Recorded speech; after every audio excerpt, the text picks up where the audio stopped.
Years of teaching and coaching experience to his credit, 1958 to his retirement in 2008. John Morse packed a lot of living, giving, and concern for his fellow man onto that 5'8" 140-pound frame. He began baseball with the Murphys Midgets under Coach Deuce Belford in 1950. He taught at Omaha Tech, 1958-84, till its closing, then at Benson High School, 84, until he retired in 1993, to end a 35-year public school career. Himself at Benson High School, king of sports, as a guard and coached Scotty Orcutt's basketball teams. Morse won inter-city honors and was second-team inter-city baseball for Coach Orcutt as a catcher. He caught 4 years for Yelkin out at Omaha U, played 4 seasons for OU basketball teams, 2 under Yelkin, 2 under Coach Jack Cotton. In his career, John won 15 letters in the 2 sports, 7 at Benson, 8 as a student-athlete Omaha U. He had the honor of catching Jackie Brent for the Benson High School Running Rabbits. Then he caught Bob Gibson for the Woodbine, Iowa Whiz Kids in 1954 semi-pro ball.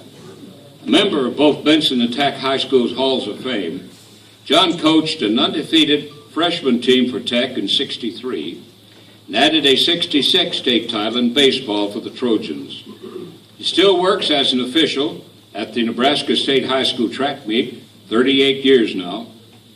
Holding BS and MS education degrees, John was a noted exponent of history, human relations, multicultural programs, as a teacher and as an author. He taught history and ethnic studies, exposing students to Black history, American Indian history, Chicano-American history, and Asian American history. He was a member of the Nebraska Advisory Committee, which helped schools to include multicultural education in their classrooms. John wrote the teacher's manual for integrating Black history into American history textbooks for the Omaha Public Schools. He also taught human relations 92 and 93 at UNO and at Metro Community College for classes in minority group human relations.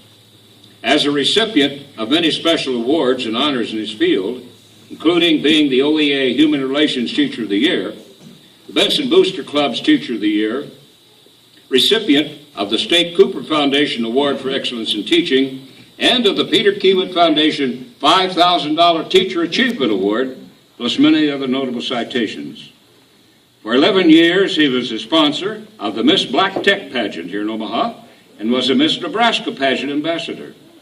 Over that career, John points with pride to his having had the opportunity to work as a teacher or coach with outstanding students who have each made great contributions to our sports, education, our civic lives here in Omaha. A portion of that list includes Johnny Rogers, John Clark, Vernon Slaughter, Ron Boone, Preston Love, Bob Griego, Phil Wise, John Jernigan, Steve DeCacci, Larry Station, Kathy Tyree, Walt Henderson, Roy Lee, Anita McCaw, Francine Ashby, Thomas Warren, Ron Bartee, John Levelis, Roger Sindelar, Jerry Mosser, Franklin Thompson, Kathy Trotter, Mike Green, Mildred Tucker, and Martha Oakson, just to name a few. So welcome, John Morse, to the Omaha Baseball Oldtimers Sports Hall of Fame.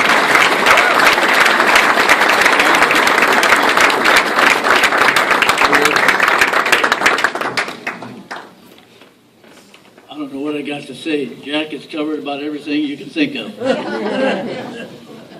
Thanks, Jack, for doing my work.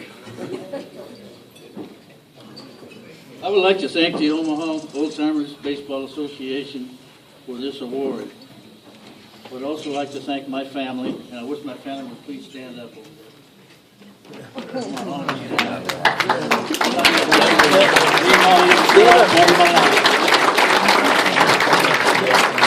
My 3 kids, Anita, John, and Scott, and their families and everything are all here. And a couple of my ball players are here too, 3 of them actually. Paul Grego, Roger Omer, Johnny Rogers. so glad to have them here. I had so many great athletes at Tech, it's just unbelievable. I can't name them all. There's so many of them. Also, I wish to mention my wife, Anita. She is deceased. And Anita, I would say, was the backbone of our family. She was so important, and she put up with me gone a lot of times, coaching the 13 years that I did Legion ball, basketball, and baseball. She was really the backbone. We were married 49 years. I lost her in 2006, and that was a big loss. I also would like to thank Ed Orcott for nominating me for this award. Ed Orcott is the son of Scotty Orcott, who was one of my prize coaches that I had in high school. I learned so much from my coaches. Jack mentioned them, and I'm going to mention them again. I'm sorry, you're going to have to hear it again. But I had 5 great coaches in my career in baseball. Also, before I do that, I would like to congratulate the other award winners. They're very deserving, and they sure should be here. During my baseball playing days, I was fortunate to have 5 outstanding coaches, starting with Dr. Paul Turnquist, which I don't think Jack mentioned. He was my grade school coach at Clifton Hill. We had a touch football team that in my 7th and 8th grade, both years went undefeated in touch football. He was our coach at Clifton Hill. Then I had Deuce Belford. Some of you ever heard of Deuce Belford before? He was a coach at Creighton. He coached the Murphy Did It midget baseball team. And on that team was Jimmy Decker. And Bob Gates called Jimmy Decker the greatest athlete he ever coached.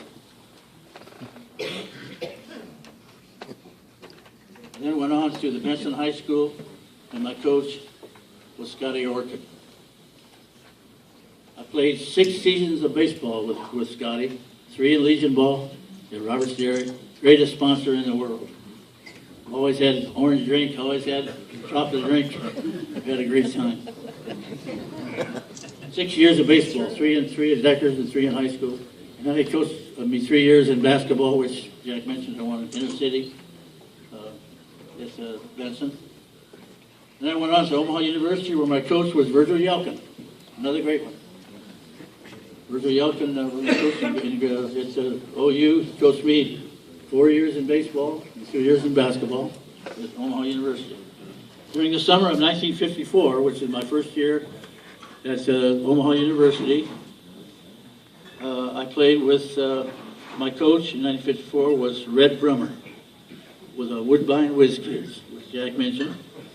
And on that team was Bob Gibson, and also he was my teammate, and also Bob Harden, who's here with my group. And Bob was a teammate in that team, and we had some great players on that team. I can think of Donnie Brummer, who went on and played pro ball. Somebody might have heard of Donnie Brummer before. Great ball player. We had Alex Rance and Don Benning, besides Bob and besides Bob Harden and Bob Gibson.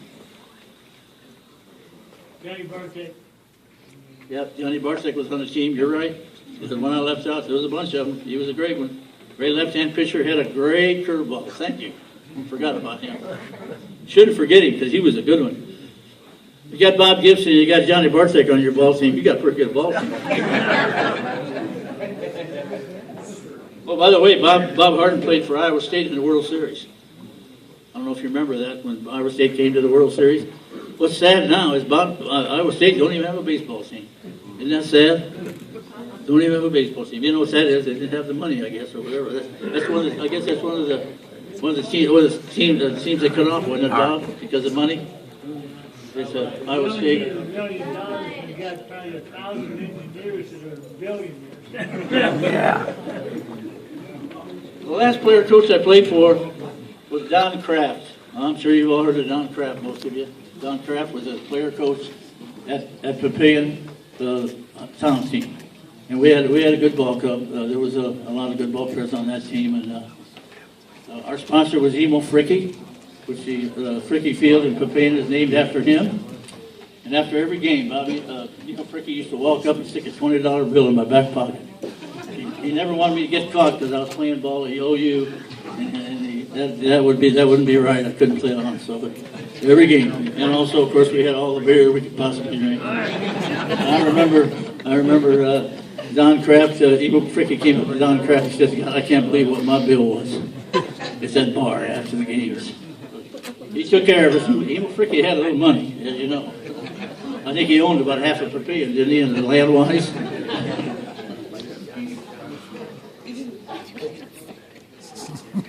The most memorable game that I played in, I think, was in 1954. Was the year that I played with the Woodbine Whiz Kids.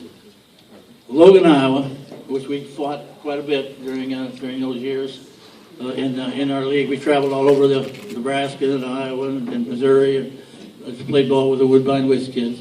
But Logan, Iowa, we played them a number of times, and they decided that they'd like to have Bob Gibson and John Morse pitch and catch for them in a Trainer Iowa tournament. And they said, "Bob, if you'll pitch for us, we'll give you $100. Well, 1954, that was some bucks. And they said, "Johnny, you can get 25. So I did all the work, and I got 25 bucks, and you got 100. Anyway, Bob struck out 18 batters in that ball game. All I did was sit back there, Bob and I sat back there and played catch with him. I mean, he was fire. He could fire the ball. I used to have to wear a pad in my glove because my hand would swell up. I'm sure Bob was throwing over 90. He was 20 years old. I'm sure he was. Ball would rise that high, fastball. If you don't think it was hard to catch, just try it sometime. Really. In fact, I still don't know how in the hell I ever caught him. I can't figure it out, really, because he was awesome.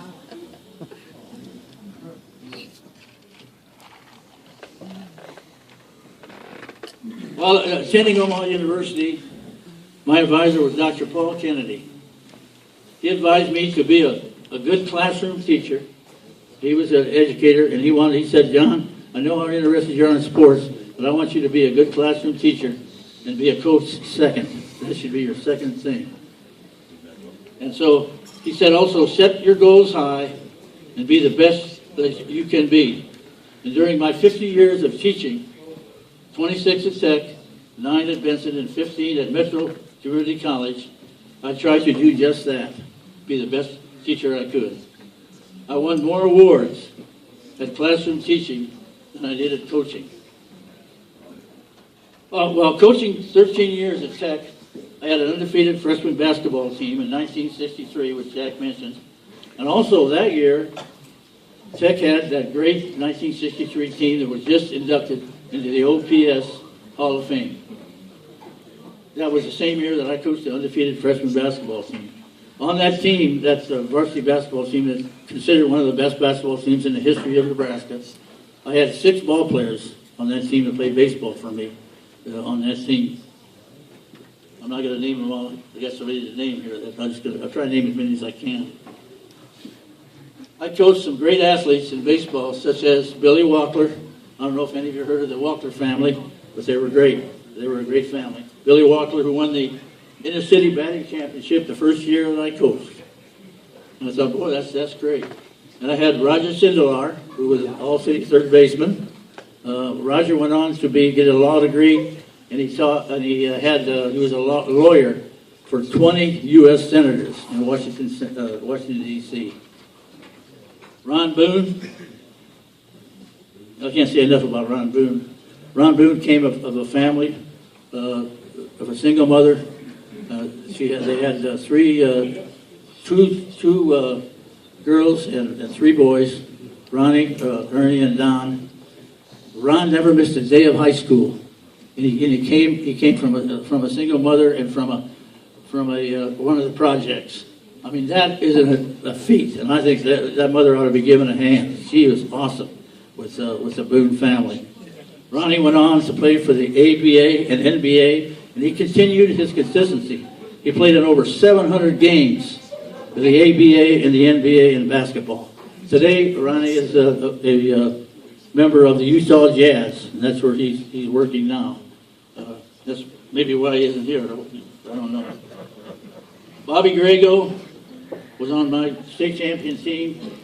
Bobby stole 30 bases. I never gave him a signal. Those times when he stole second and third back-to-back in 1966. He was so smart. He knew exactly when the pitcher was going to pitch. He watched the heel and he watched the shoulder. And by the time the catcher got the ball, he was halfway down the baseline. He stood up half the time that he stole. And he did it back-to-back. In the state championship game, Bobby stole home plate. In the state championship game in 1966. Bobby got a full ride to play baseball in Nebraska, and he still has the record for stealing bases in Nebraska baseball to this day, and that was almost 50 years ago. Phil Wise also was on that state champion team in 1966. He went 4 for 4 in that game against Benson. And it happened to be my old coach, Scotty Orcutt. And after the game, he came up and he said, "John, if anybody was going to beat me, I'm glad you did it." He said, "I learned my baseball from you, Scotty, and you taught me too well." Ronnie Bartee was on that state champion team also. Ronnie went on to be the chairman of the Nebraska State Parole Board after he played baseball. And then Roger Romer, my winning pitcher. The Roger's here. Let's see your hand, Roger. He was my state champion, 1966 pitcher. Winning pitcher. I'm about ready to quit here. I'm about ready to quit. 1967, Johnny Rogers came to Tech as a 15-year-old sophomore. In Johnny's first game, we played it down at Kellum Field. We played against Central. And I think it was the first time up, Johnny, he batted left-handed, and what did he do? The first game batting he did, get a home run, right over the fence, left-handed, 15 years old sophomore. I thought, oh my God, what do I got? Next time up, or 2 times up, right-handed, he was a switch hitter in baseball. How many of you know that Johnny Rogers played baseball? I'll tell you what, Johnny Rogers, I think he could have made the majors. I really do. He was a great baseball player, too. And next time up, right-handed, he hit a double. So the first game he played for me, he hit a home run and a double. 2 years later, 1969, who do you think approached him? The Dodgers. The Dodgers wanted Johnny to play baseball for him. We'll give you a nice, large bonus and a 4-year ride to college. All you got to do is come and play baseball for the Dodgers. Johnny said, well, he said, I like baseball, but not that much. I like football better. So he went on and won Athlete of the Year in the state of Nebraska, All-American, Heisman Trophy winner, Hall of Fame winner. I mean, you name it in football. Johnny did tell me, and I didn't know, he played 1 year in baseball in Nebraska. I didn't know that. Oh, one other thing about Bobby Grego. Bobby Grego got a full ride in baseball to go to Nebraska. In baseball, a full ride. Just think of that. You know, nowadays you get a half ride or they get a fourth ride or something like that. That's great. But they gave him a full ride to play at Nebraska, and he played there 4 years. And then Bobby went on and became an FBI agent. And he's retired now. He's living in California. Bobby is.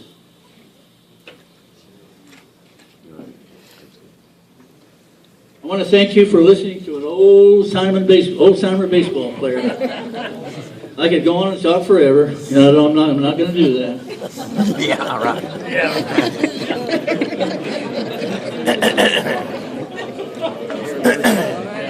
And one thing I'll tell you that I will always cherish this award. I cherish all awards, and I do cherish this one. And without my family and everything, I would have never been able to make it. Thanks a lot.